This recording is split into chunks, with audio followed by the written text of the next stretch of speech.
My favorite Bloomington Gold memory will have to be probably 2008, invasion of the L88. We brought 14 factory L88 cars here for display, and that was probably my most memorable time. Just great being with family and friends, and obviously it was a world record of having all that assembled L88s out of 216 that were total that year. I think it was possibly a little over 60 cars showed up on display. It was overwhelming. The people, absolutely the people. I just love meeting people, and I have an open mind. I learn all the time and pick up different ideas and a better way of living, and it's just I've been very fortunate. I really have been. I'm just looking around, and I would have to say probably 99% of people that I've met have been my friends for years and years and years. We have something in common, and it's amazing whether you're a scientist or you're a lawyer or you're a math teacher or you're a sanitation worker. We all have something in common, is the word Corvette, and it's to me it's the only true American sports car. As a little kid, I've always wanted one. I was very fortunate to be able to afford a couple in my life, and it's just been a great ride for us. It really has been.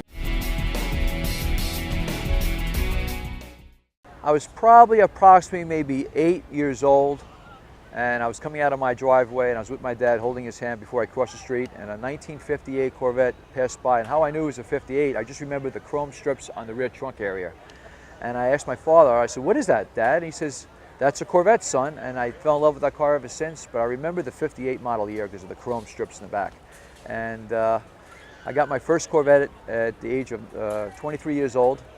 I took out my whole life saving, which was $3,800. I bought my first Corvette, and I've been hooked ever since. And like I said, besides the Corvette itself being the only true American sports car, it's just the people that I associate with. It's just been a great ride for us, and I'm going to continue it until the day I die.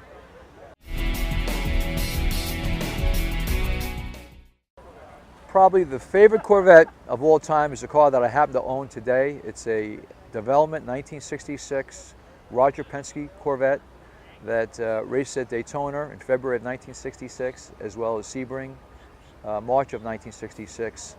And I knew of the car since 1983, and I was been very fortunate and blessed to buy it in 2001. That's how long it took me to come up the money to buy the car.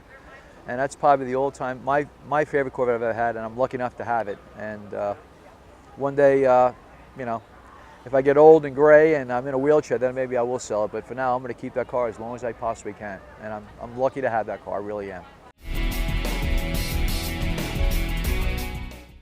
A favorite restoration. We have done so many unique, unusual, bringing history, Corvette history back to life.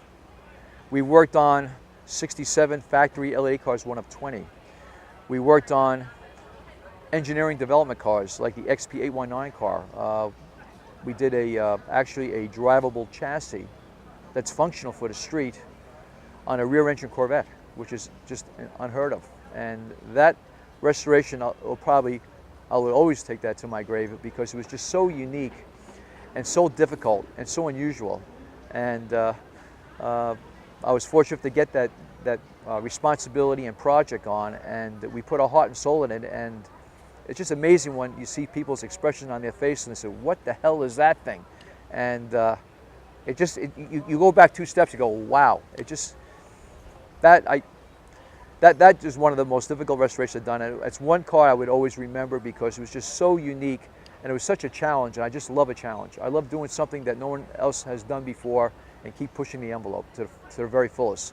So that car was you know, a great memory, and I will take that, and I can't wait to get back on that project to complete it and just show it off, because honestly, that's a good looking car. People call that car the ugly duckling. I disagree. I think once a car is put together and people see the finished work, I think it'll just speak for itself.